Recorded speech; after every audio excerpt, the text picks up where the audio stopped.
오늘의 캠퍼스로 이어갑니다. 대학신문의 다양한 기사들을 골고루 접해볼 수 있는 시간이죠. 자, 전북대 신문부터 펼쳐볼게요. 정세진 기자가 경비근로자 고용 불안으로 갑질 대처 불투명이라는 제목으로 전북 지역의 아파트 경비근로자의 근무 환경 실태를 취재하고 쓴 기사가 보입니다.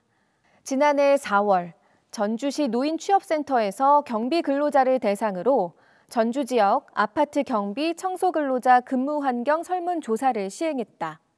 업무 외에 부당한 지시를 받은 적이 있다에 경비근로자 중 54.7%가 답했고 입주민의 욕설, 무시, 구타 등을 경험했다에 경비근로자 중 24.5%가 응답했다.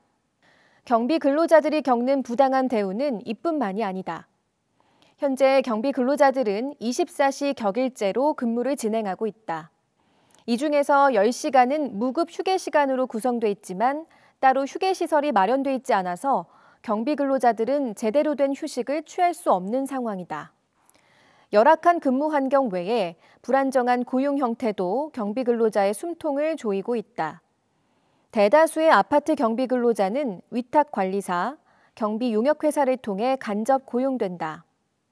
고용주는 아파트 입주자 대표회다. 이 과정에서 사용자 책임의 불명확함, 중간 착취, 고용의 불안정성 등 불이익이 발생하게 된다. 전북 지역에만 해당되는 일이 아니라 전국적으로 모두 같은 상황에 놓여 있는데요. 어쩌면 이런 근무 환경과 고용 형태가 갑질을 불러올 수밖에 없는 구조가 아닐까 싶습니다. 자, 그럼 왜 이런 상태에 놓일 수밖에 없게 된 걸까요? 원인을 분석한 부분 읽어보겠습니다. 김동근 교수는 불안정한 노동 원인으로 유명무실한 법 조항을 꼽았다.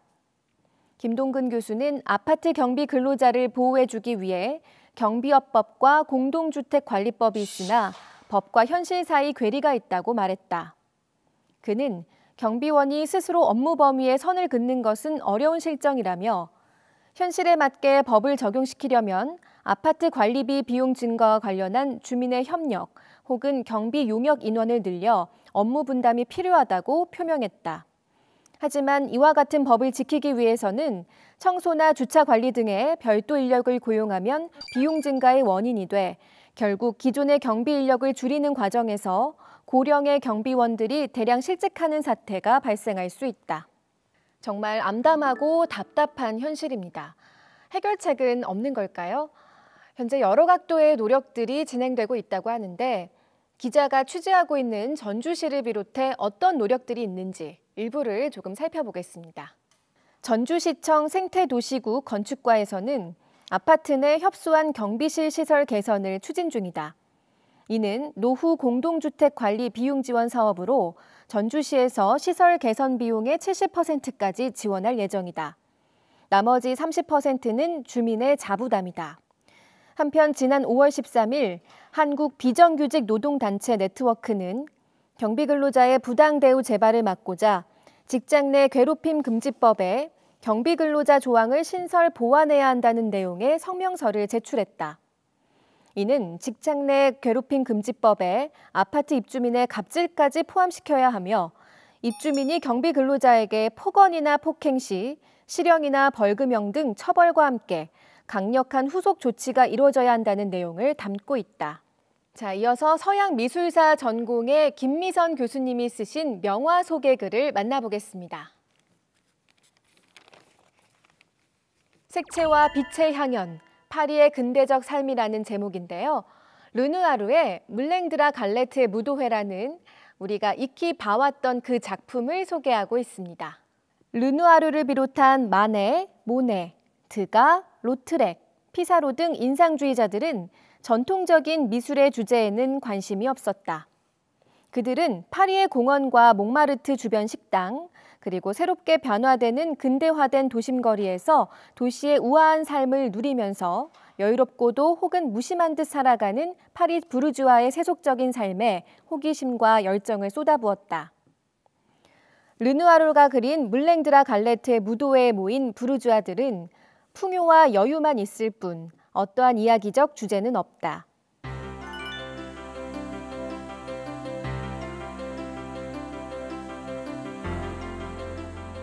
여기에는 흥겨운 음악에 맞춰 춤추는 사람들과 술과 음식을 함께 즐기는 낭만적이고도 여유로운 일상의 광경만이 그려져 있다.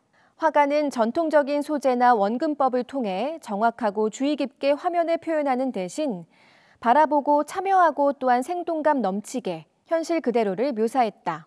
근대의 삶을 표현하겠다는 것은 인상주의자들의 주제적 목적이었으며 그 모습은 너무나 즉흥적인 모습으로 보였다.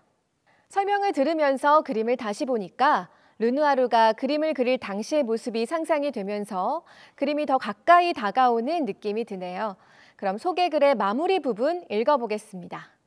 르누아르와 인상주의자들은 윤곽선을 없애고 야외에서 순백의 빛이 반짝거리듯 자유롭게 풀어진 붓터치를 사용한 혁신적인 방법으로 일상의 생동감 넘치는 모습을 담아냈다. 파리의 인상주의자들은 1800년대 중후반에 활동하며 근대 도시민들의 풍부하고 자유로운 삶을 주제로 그림을 그렸다. 예술적이고 세속적인 도시의 삶을 유행시킨 이들에 대한 애정으로 시인 보들레르는 인상주의자들에 대해 매우 적절하게도 근대적 양식의 작가들이라는 이름을 붙여줬다.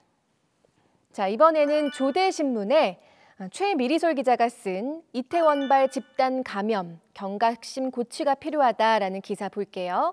시일이 조금 지난 이야기지만 이태원발 코로나 감염 사태에서 우리가 짚고 넘어가야 할 대목들이 좀 있어서 몇 가지 살펴보려고 합니다. 처음 대두된 문제는 성소수자 혐오였다. 일부 사람들은 이태원발 확진자들이 사회적 거리 두기를 실천하지 않았다는 것보다 성소수자들의 문화와 성적 지향 자체를 문제 삼았다. 성소수자만 없었으면 이 사태가 일어나지 않았을 것이라는 혐오성 짙은 비난들이었다. 성소수자의 아우팅 문제와 더불어 확진자의 사생활 보호 필요성도 제기되고 있다. 이제까지 외국 매체에서는 우리나라의 코로나19 확진자 및 접촉자 추적 방식을 두고 사생활 침해라는 비판이 꾸준히 나왔다. 확진자 동선 공개에 대한 국내 여론 또한 코로나19 사태 초기부터 찬반이 갈려왔다. 활동량이 많은 확진자는 소위 신상털기를 당했고 확진자가 방문한 가게는 방역을 마쳤는데도 손님이 뚝 끊겨서 경제적 어려움을 겪어야 했다. 사회적 거리두기와 함께 편견이나 비난과도 거리두기를 해야 하지 않을까 하는 생각을 하게 되는데요. 기사의 결론 부분까지 읽고 정리하겠습니다.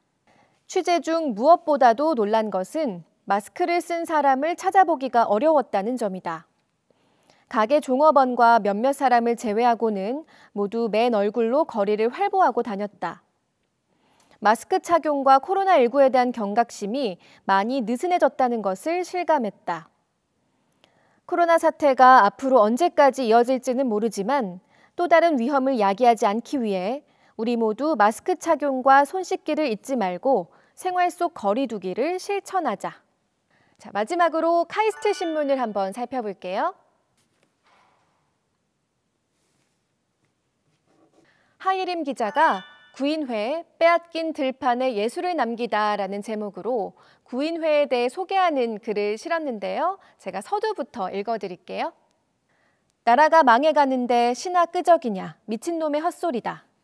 작품을 연재하면 독자들의 항의 편지가 빗발쳤고 일제에 나라를 빼앗겼는데 대항해 싸우지 않을 망정 글이나 쓴다고 쓴소리를 들었다. 일제의 강점기, 뚜렷한 이념이나 목적 없이 좋은 작품이나 써보자며 만들어진 모임의 이름은 구인회였다. 약 3년이라는 짧은 활동 후 사라졌지만 이들은 순수 문학을 향한 열정으로 높은 예술성의 작품을 배출했다. 친목 도모를 위해 모인 9명의 문인이 어떻게 한국 문학사의 길이 남을 글을 써내려 간 걸까? 네, 이렇게 구인회에 대한 글의 서두를 적고 있는데요. 구인회는 카프, 즉 조선 프롤레타리아 예술가 동맹의 붕괴 이후 생겨난 모임이라고 합니다. 적극적인 사회 참여를 도모했던 카프와는 정반대의 길을 걷기로 한 문학 모임인데요. 어떤 이들이 모여서 만들었는지 알아보겠습니다. 구인회는 카프에 맞서자는 의견에 이종명, 김유영, 조용만 등과 카프의 비난을 무시하자는 의견에 정지용, 이태준, 김기림 등으로 나뉘어 발해식 때부터 분열을 겪었다. 이후 이종명, 김유영, 이효석이 탈퇴하고 박태원, 이상, 박파량이 입회했으며 1935년 전후 유치진, 조용만이 탈퇴하고 김유정과 김한태가 입회해 9명의 회원수를 유지했다. 구인회의 문학활동은 모임의 활동과 문인 개인의 활동으로 크게 나눌 수 있는데 전자보다는 후자의 활동이 훨씬 두드러졌다는 평을 받는다. 이는 구인회가 조선중앙일보, 조선일보, 동아일보 외에도 여러 문학 잡지의 지면을 확보하고 있었기 때문에 언제든지 작품을 발표할 수 있었던 덕분이다. 또 조직 활동을 중요시한 카프와는 달리 개인의 문학 활동에 많은 비중을 두고 있었으며 탁월한 문학적 감수성과 개성을 지닌 구인회 동인들이 수준 높은 작품들을 왕성하게 발표했다는 점도 요인으로 작용했다. 구인회는 월평회를 열어 문학 작품을 논의하고 선배 문인들을 초청해 강의를 듣기도 했다고 하는데요. 이들의 성격과 지향점이 극명하게 드러나는 대목이 있어서 그 부분 읽어보겠습니다. 구인회의 의사표명은 같은 해 6월 조선중앙일보에 연재된 격, 흉금을 열어 선배에게 일탄을 날림이라는 기사에서 정점에 달했다. 필자가 모두 구인회 회원인 이 칼럼에서 동인들은 이광수, 현진건 등 선배 문인들을 신랄하게 비판했다. 이들은 문인들을 향해 문학으로 돌아오라고 호소했는데 이는 다른 직업을 버리고 문학의 현장으로 돌아오라는 뜻을 지닌 동시에 신문 연재소설을 쓰지 말라는 의미이기도 했다. 구인회 문인들은 신문 연재소설을 쓰는 것이 생계를 위해 저널리즘의 상업성과 야합하는 행위이므로 문학이 아니라 주장했다. 구인회와 카프는 충돌을 빚었다. 카프의 백철은 구인회를 현실적으로 존재할 아무런 의의를 갖고 있지 못한 의지와 방향을 잃고 있는 존재라 비난했다. 또 문학이 저널리즘의 상업성에 복무해서는 안 된다고 주장했던 구인회 동인들의 작품은 독자의 기호를 고려하지 않아 연재를 지속하기 힘들었다. 내외부의 갈등이 있었던 구인회는 결국 이상이 동경에 간 1936년에 해체되었다고 하는데요. 짧은 시간 지속됐지만 구인회는 우리 문학사에 큰 궤적을 남겼습니다. 그 의의를 짚은 대목 읽어볼게요. 1930년대 한국 문학은 다양한 사조가 탄생하고 사라지는 변화의 장이었다. 1925년부터 약 10년 남짓 한국 문단을 장악해온 프로문학의 최고봉이었던 카프가 1930년대 초반부터 서서히 붕괴함에 따라 정치적, 사회적인 이데올로기를 배제하는 대신 예술성을 추구하는 문학의 등장은 필연적이었다. 특히 구인회가 결성된 1933년에는 프로문학이 와해해 기존의 문단을 지배했던 목적주의 문학을 대신할 새로운 문학 양식이 요구됐고 구인회는 한국 문학의 계승자로서 소신 있게 순수 문학을 강조했다. 구인회의 중심인물로 끝까지 남았던 이태준, 박태원, 이상 등의 소설은 1930년대 문학에서 간과할 수 없는 주요한 위치를 점유했다는 평을 받는다. 이들의 작품에서 드러나는 문학적 특징은 김동리, 최명익 등 1930년대 후반의 작가들에게 전해져 한국 문학의 줄기를 형성했다. 문학이 사회 참여와 함께 갈 것인가, 순수 문학으로 방향을 잡을 것인가라는 문제는 동서고금을 막론하고 끊임없이 논쟁이 되어왔던 주제인데요. 카프와 구인회는 그런 문학 내의 갈등을 대표적으로 보여주는 모임이었던 것 같습니다. 자, 이 기사 덕분에 알아두면 좋을 교양 한 가지 쌓은 기분이 드는데 글의 마지막 부분을 제가 읽어보겠습니다. 강조하듯이 굵은 글자로 되어 있네요. 무엇을 이야기하는가에 중점을 두었던 카프 단원들과 달리 구인회는 어떻게 이야기할 것인지에 더 많은 관심을 가지고 있었다. 이들이 작품의 형식적인 측면에 주의를 기울이게 된 것은 문학이 그 자체로 고유한 가치를 지닌 예술이라 믿었던 문학관에서 비롯됐다. 문학이 계몽이나 정치의 도구가 아니라는 주장을 피력했다는 점에서 구인회의 최대 업적은 문학의 본질을 되찾아낸 것일지도 모른다. 네, 대학신문 오늘은 여기까지 읽어봤습니다. 마지막 코너로 이동할게요.